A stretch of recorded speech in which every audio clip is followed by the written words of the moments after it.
We're from your future, and we've been invaded by aliens, and we need you to come back and help us fight this war. Pretty sure that's not how time travel works. Don't think you can come backwards. And besides that, wouldn't it be your own reality, and this would be a separate one, and technically it hasn't even happened here yet? We don't have time to argue this. Almost all of our people have been killed, so we need your people to come and get. I mean, we need all your people to help us finish fighting this war. Yeah, I'm gonna have to say a hard no on that. Lights, camera, action. Welcome to the Semi Dive. My name is Nathan, and today I want to talk about the Tomorrow War. 3, 2, 1. In 11 months' time, all human beings in the future will be wiped from the face of the earth. Unless you help us. A quick synopsis on this for those who haven't seen it, and I'll try to keep this spoiler free. The Tomorrow War is a straight sci-fi action film, released by Amazon Prime last year, starring Chris Pratt. The main premise is that 30 years into our future, Earth has been invaded by some alien species that is wiping us out, and our future generations come back in time to recruit us to help them win this war. Now, he doesn't fly with the normal logic of time travel, but how many movies actually follow the rules of time travel, like legit rules of what we believe time travel to be? I do recommend this movie, though. It's a lot of fun to go watch. Sci-fi action movies are always a great gas, and honestly, they put a fair amount of money into it to make it look really well. And next to horror, sci-fi literally is my favorite genre. In fact, I probably watch more sci-fi than anything else. It has probably some of my favorite movies in it. And since most of you watching this probably have Amazon Prime, might as well just go check it out, take a night off, go watch it, kick back, relax. But now let's get into a more full synopsis, which definitely means spoilers right here, and then we'll talk about my likes and dislikes of the film. Let's see how fast I can get through this synopsis. The movie actually opens up with a false start. This is kind of a trope that's been overdone the last decade of filmmaking. That opening scene shows Chris Pratt's character, Dan Forrester, falling through the air to land in a swimming pool on a skyrise building. We then get a flashback scene, and it says 30 years earlier, or I think it's like 28 years earlier, something around that lines. And we get a quick backstory of Dan Forrester. Was in the military, used military money to go to Caltech. He now teaches a high school science class and is trying to work his way into a much more prestigious career. We hop in a scene where he receives the bad news that he was not chosen for a special project, where he goes back to a party at his house where they're watching a soccer game, where the first temporal flux, tear, rip, or whatever you want to call it, opens up and our future generations spill through. At this point, in front of the world, in this big, huge soccer game that's going on, they are telling everyone about what has happened and that they've come to recruit all of us. We are you. 30 years in the future. Now we jump ahead 12 months, and it seems that all the world leaders decided, hey, you know what? We're totally in on this, and we're going to totally commit all resource to this, military and so on. But soon they would actually realize that there's only a certain percentage of people who actually can be jump compatible to make this trip, and then all the military of the world that jumps over pretty much all get decimated pretty quickly. Now, instead of rethinking their strategy, they just decide that they're going to find every civilian who is jump compatible and make them go fight this war. Then they initiate a global draft, which gets a lot of these civilians start getting drafted, which eventually obviously leads to Chris Pratt's character getting drafted, to the dismay of his wife and daughter. As his unit is departing and getting sent through the jump, apparently something goes wrong. They cut the jump halfway through, so about 100 people only make it through the jump, and that's when we come back to the scene we see at the beginning of the movie of him falling through the air with hundreds of people falling as well. Now, obviously, some of them miss the building and obviously fall to their death. Those who don't actually land in the pool are probably severely injured, if not dead, from that fall themselves, so probably only about 25 people actually survive that jump. Immediately, command says, hey, you need to go protect this research facility that's being attacked, and as they get to the research facility, we get our first look of the alien invaders, which have been dubbed the White Spikes. White Spikes are actually kind of a scary looking movie creature, and they did actually a pretty good job at their design. They run on all four limbs, but they have these two tendrils on their backs that fling little white spikes at people, obviously killing them. And of course, their whole head is basically made of teeth, so Definitely got that fear factor going for what they look like. Oh, and they're a dusty chalk white color. Now, after they complete their mission at the research facility by gathering samples that are needed, I think only about 3 survivors make it out anyway. It's Chris, his friend Charlie, who he met at the jump facility, and a man named Dorian, who's been on multiple jumps and is aware that he is dying in about 6 months, so he just wants to keep going and going at it. So he's kind of a veteran of the Tomorrow War. Now Dan gets to meet the commanding officer in charge, and surprise, it's his daughter. Not only is she the commanding officer, but she's the head scientist trying to figure out a way of killing the white spikes, as the white spikes are practically invulnerable. Only going for their neck or belly is their weak points. They go on a mission to capture the queen, because they need the queen to synthesize the toxin. Well, they capture the queen in a very eventful effect. Won't go into that because it's just something you need to watch. But they successfully capture the queen, and they take them back to the facility that they have, which is basically an offshore oil rig type thing, which seems pretty safe. It's out in the middle of the ocean. Now they begin tests, and with Dan and his background in science as well as the military, he's able to help his daughter synthesize this toxin that's going to save all of humanity. But of course, as soon as they do so, the facility becomes under attack by thousands of white spikes, all striving to regain their queen back. And this whole fight scene's happening out while you know that Dan has this arm bracelet on it that has basically a countdown timer that'll make him jump back, and that's not stoppable. The unfortunate effect is he does have to witness his daughter dying before he ends up making that jump back.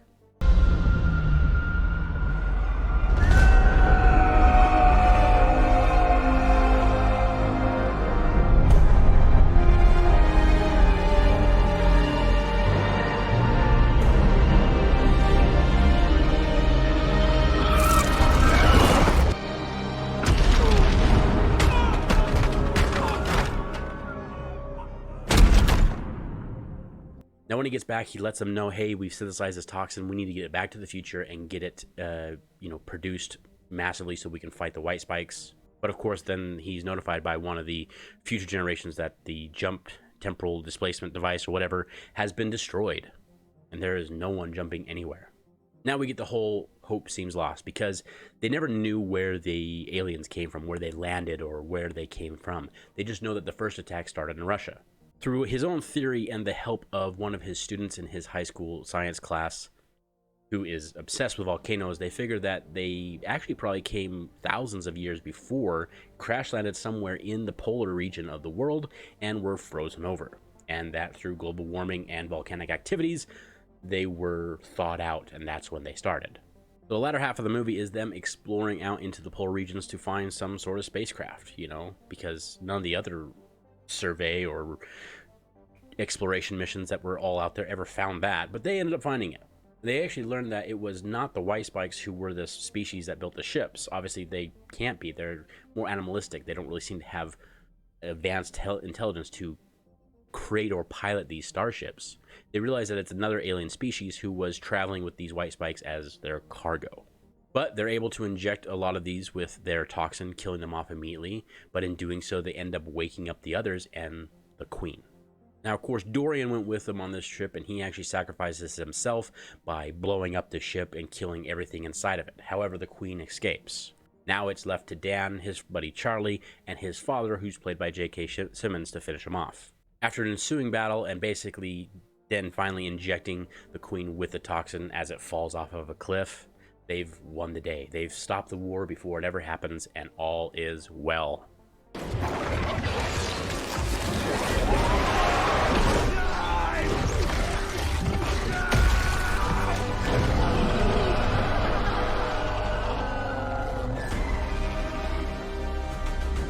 Quick synopsis. Like I've always said, these synopses are just kind of like cliff notes for those who want to stick around who've never seen the movie before, and for those of you who just need a quick refresher because you've seen the movie once and you kind of remember the details. So I recommended this movie, but let's see what I like, and actually let's see what I disliked about the movie, because these are kind of those things that we all have opinions on. These are mine. First off, the actual character of Dan Forrester, played by Chris Pratt, I actually like. It's a well-rounded character. Not only does he have military background, which makes him optimal for being this, kind of badass, character in the film who's fighting off white spikes and pulling out maneuvers that are pretty impressive. He also has his science background, meaning that he is able to aid in his daughter's toxin research. Next thing I like is the creature design is absolutely phenomenal. I really like what the white spikes look like. They push that sense of, let's get definitely heavy into the fiction where this creature probably doesn't make sense, but let's also push it so that it doesn't look like anything else on this planet, which obviously is a good way to go about making an alien species from a different planet. With a face full of teeth and these tendrils that kind of move on their own accord and flinging these deadly spikes, definitely makes for just a good kind of classic sci-fi monster that I think is a good template for others to build upon or to move around with. And in fact, the overall effects of the movie were great. Obviously, we get a lot of the Hollywood explosions that are, fueled by gas bombs to make them look epic, which obviously isn't how real explosions look like in real life from real ordnance. But the whole aesthetic that they make for the world with the burnt out city that they've been to give that apocalyptic feel makes really good sense because the buildings aren't destroyed, they're not falling down because these creatures are basically just attacking humans. So the overall effect that they've given the film is quite excellent and definitely gets you into that mood of, oh, it's an apocalyptic film. And just the overall concept of the film is great. Like, just thousands of years ago, some alien spacecraft carrying some probably illicit cargo, of their time, happens to just crash on this planet, gets frozen over, and by man's own creation of global warming and of course of volcanic activity, the snow melts and releases these creatures that end up spelling our doom. It's a great concept. Now moving on to the things that I find problematic about the film. We have a 12-month period in which all world leaders just band together and they're like, yep, we're doing this. We're sending millions and millions of our own people to their deaths. First off, the future generation didn't bring any evidence or any footage of these creatures back with them because they feared of having people be too afraid to go back. So there's not a whole lot of evidence to push that. Obviously, they're using some sort of temporal time rift to travel backwards and forwards, and obviously we're seeing that. So that might convince a lot of world leaders, but 12 months seems like such a short period span to get them all on board with this plan. And apparently no holdouts? Really? Does anyone watch global news? Now, of course, the movie does show that there are riots and protests that are quite violent out in the world, protesting this global draft, which the global draft seems like it kind of violates some liberties. But then again, drafts are kind of built that way. Now, the next thing that bothers me is, well, the time travel itself. Now I'm going to get scientific because this is not how time works. I don't know why everyone believes that, but that isn't true. Think about it. If you travel to the past, that past becomes your future, and your former present becomes the past, which can't now be changed by your new future. Exactly. So Back to the Future is a bunch of bullshit? From our best understanding is that time can be sped up, slowed down, compressed, stretched, but it all flows in one direction. It doesn't flow backwards. Now, of course, so many sci-fi fiction movies have broken this. We have so many movies that have allowed people to travel backwards and forwards in time. However, I would assume that if you're traveling backwards in time, it's a different reality. So it's not technically their future they're fighting for. It's so messy and convoluted. And I get it. I'm supposed to say, hey, it's science fiction, let it go. And I kind of do, because I do like the film. But once again, as far as we know, that's not how time travel works. Now, one of the biggest fundamental flaws that I have a problem with this movie, and if you think about it, it actually is kind of a big plot hole, is with the white spikes themselves. When we think about what they are, they're a predatory species, a very violent, voracious predatory species, but nonetheless, that's what they are. I'm not a wildlife biologist, but I do know that most predators don't hunt their food source to the point of exhaustion, because that makes no sense. Because if you eat up all your food source, well, then the only thing left would be white spikes, and either you go cannibalistic on each other or you all die off. Is that what happened to the last planet they were on? Is that where they were picked up as the lone survivors of whatever they had done? So that doesn't make a whole lot of logical sense, because as far as I know, no predator does that kind of behavior. They don't just keep killing and killing and killing, even if they are a species that seems to multiply by the millions. It would just seem that their species would act more like a virus, where they would keep growing and growing and growing until all their food source is gone, and then they would just die off. So that, for me, is one of the larger plot holes in this film, and something that you do have to kind of overlook to enjoy it, because it is one of those more fundamental flaws in the film.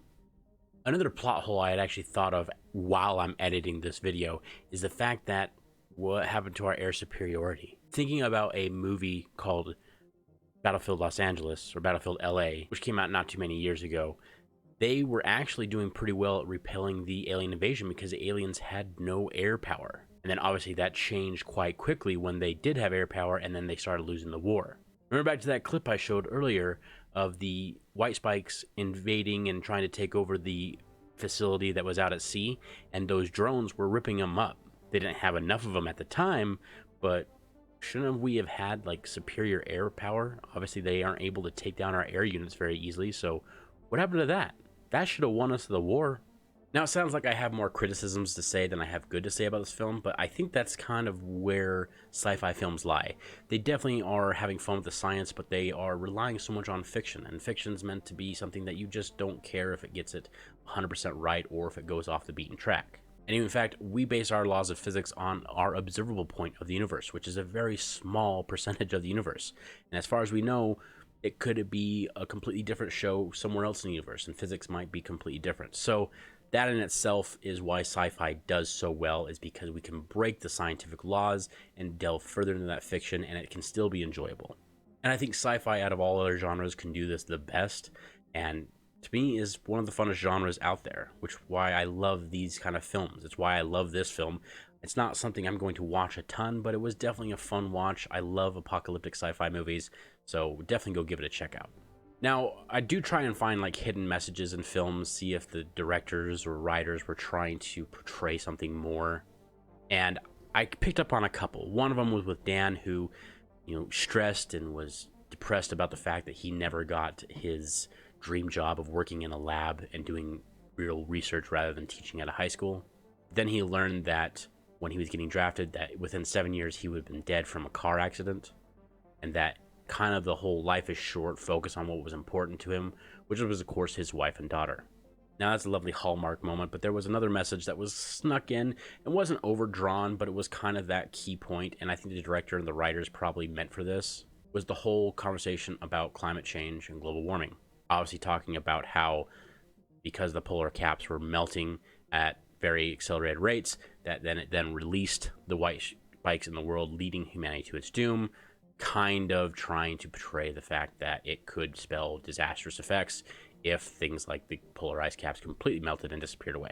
But beyond that, I think they just wanted to make a fun sci-fi film, a great concept, a great movie, and some pretty good acting in the whole overall. Sam Richardson was the person who played the character Charlie, who was the comic relief in the film, which surprisingly was never Chris Pratt. In fact, I think about it, I don't remember a single joke that Chris Pratt cracked besides maybe being a little bit humorous when talking to that high school student who's obsessed with volcanoes. I do like this because if any of you have seen any Chris Pratt movies, there's always some punctuated joke he has to fit in no matter how serious the movie is, and I think that they avoided that and gave a bit more validity to the desperateness of this film. But like I said, despite my criticisms, I really do like this movie. It's not a movie I'm going to watch frequently. In fact, I may not ever see it again. I think you'd be the same way. You'd definitely watch it once, maybe twice, and have a good time through it all. And so I recommend sitting down, pulling up your Amazon Prime, popping a nice fresh bag of buttery popcorn, and sitting down and enjoying this movie. Anyways, that's all I have to say about The Tomorrow War. If you haven't seen it, go watch it. Definitely worth it. And hopefully I would like to go and explore more of what this writer and director have done, because they seem to have a really good concepts, and I would love to see if they are working on anything else in the future. If you know anything, hit me down in the comments below. Thank you so much for watching. Hit that like, hit that subscribe button. Helps out small channels like mine get more notice and put my opinion out in the world, because that's what's really important. But also comment down below on other movies you would like to see or actors you would like to hear more about, as I have a small back catalog of other movies that I think you'd be interested in. And you all have a wonderful day. Long story. Yeah. Kind of a short story, I guess.